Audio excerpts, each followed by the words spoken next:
O nosso planeta é um corpo vivo solto no espaço. E certamente este nosso planeta ha passado por incontáveis transformações. Por ser um corpo vivo, está em processo de evolução permanente, de amadurecimento. E por ser um corpo vivo e por estar nesse processo de amadurecimento, nós presenciamos a cada dia tudo quanto vem ocorrendo com o nosso querido planeta terrestre.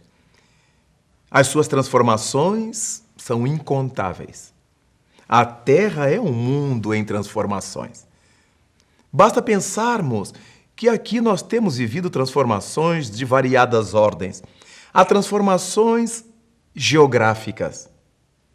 Naturalmente, quando pensamos nessas transformações geográficas, pensamos em transformações geopolíticas. Porque, afinal de contas, ainda nos lembramos bem da antiga União das Repúblicas Socialistas Soviéticas, depois do extermínio do comunismo por Gorbachev, a União Soviética desapareceu.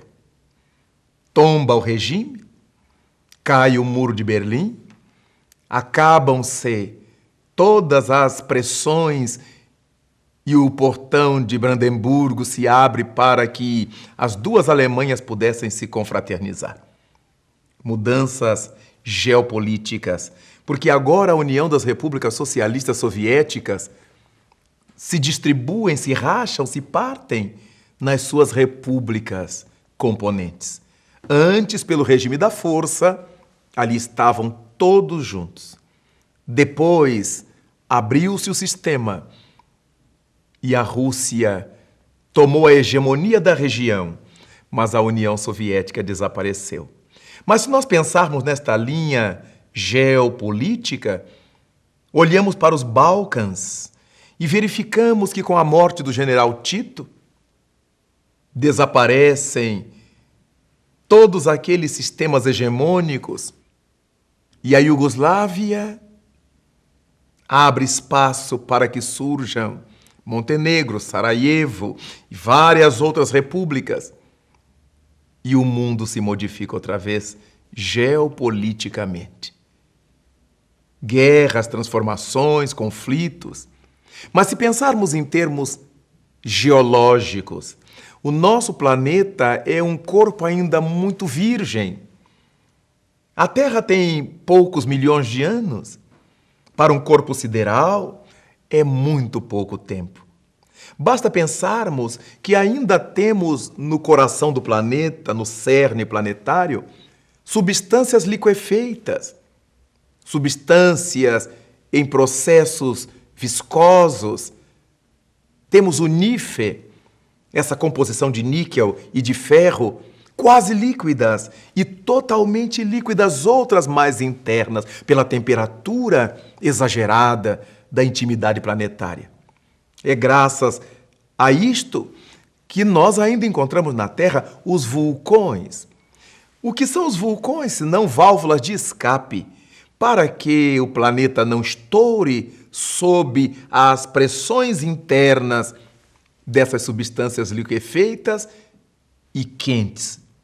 Os vulcões permitem que o esvurmar dessas substâncias possam dar à Terra um alívio em sua pressão interior.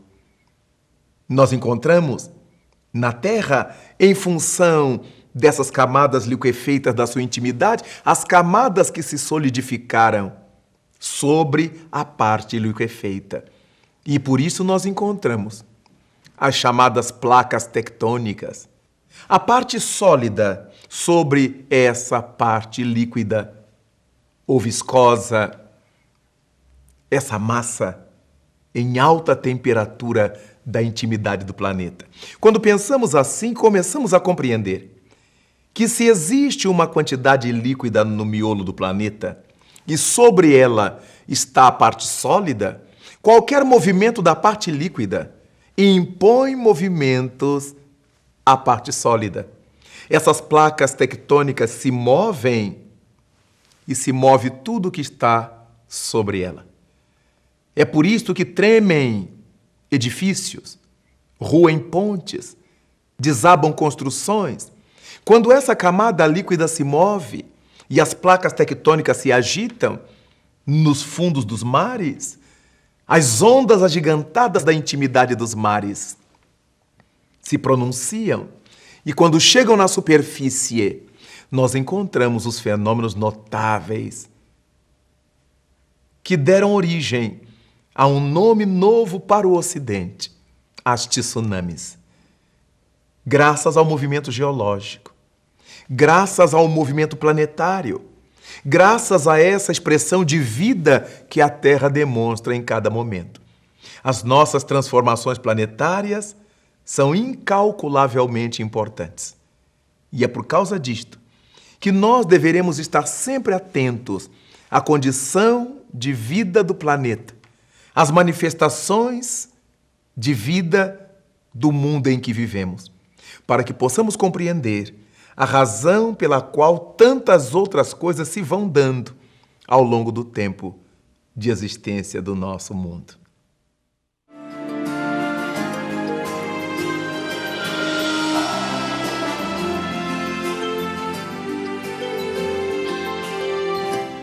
Esses maremotos, essas tsunamis, fazem parte desse processo natural do planeta. E nós temos ao lado dos terremotos, das tsunamis, dos vulcões, nós encontramos os furacões, os grandes ventos, os tornados, todo um movimento planetário que permite a existência desses fenômenos geoclimáticos. E é a partir daí que vale a pena pensar que se nós estamos sobre este planeta que se movimenta, que se transforma, que se agita em suas entranhas, considerando que Deus, o Criador, jamais erra, existem razões ponderáveis para que nós estejamos aqui renascidos sobre este planeta, para que nós vivamos aqui sobre o solo planetário. E é por causa disto que nós verificamos o tipo de espíritos que somos nós aqui na Terra. Como é que nós agimos e reagimos na nossa convivência comum?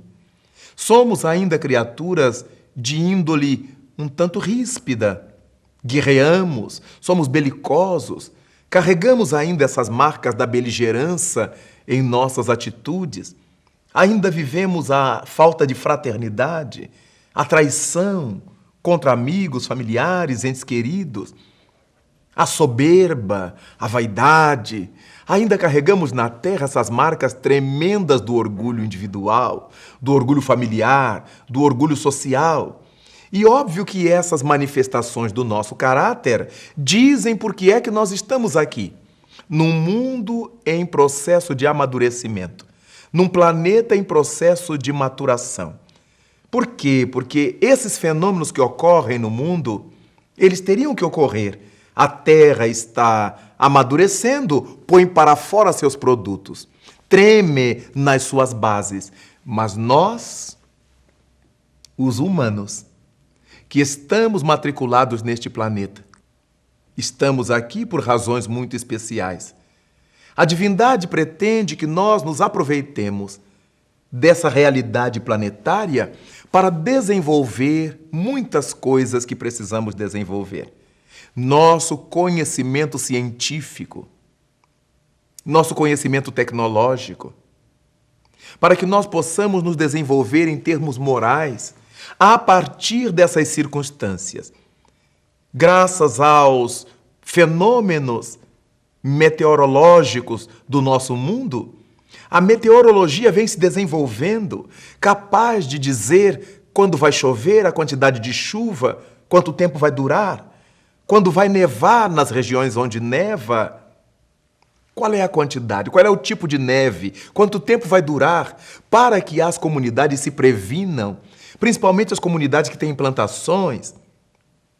A nossa tecnologia vem se desenvolvendo a tal ponto que já existem os sismógrafos, aparelhos capazes de detectar esses tremores de terra e avaliar quando é que esse tremor chegará onde o pesquisador se encontra. Daí, nós vamos verificando que as transformações por que passa o planeta também têm o sentido de permitir à criatura humana o seu amadurecimento científico, tecnológico, emocional, moral. Se nós pudermos pensar nessas transformações tecnológicas pelas quais tem passado o nosso planeta, verificaremos coisas maravilhosas.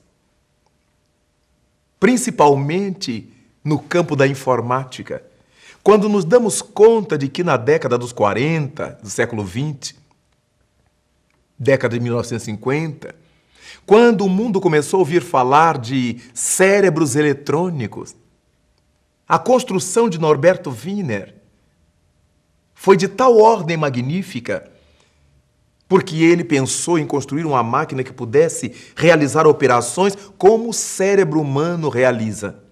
Ele quis imitar o nosso sistema nervoso central. Por isso a máquina se chamou cérebro eletrônico. Cabia em 2 andares de um prédio. Hoje nós encontramos os computadores de tal forma aprimorados, de tal modo aperfeiçoados, que cabem na palma de nossa mão. Carregamos um aparelho que é ao mesmo tempo telefone celular, fax, televisão, máquina fotográfica e até consegue falar, de tão aprimorados que estão os computadores. Os satélites que a criatura humana mandou para rodear a Terra, como o Hubble, que manda fotografias do cosmo alcançável a cada décimo, milésimo, centésimo de segundo, para que a NASA possa saber o que se passa, para que as estações espaciais possam acompanhar o movimento do nosso planeta. Deus pretende que com esses recursos nós evoluamos, nós cresçamos. A Terra é um mundo vivo, é um corpo vivo que se agita. E nós, espíritos nascidos nele, vivendo sobre ele, precisamos aprender a evoluir e crescer e amadurecer para Deus.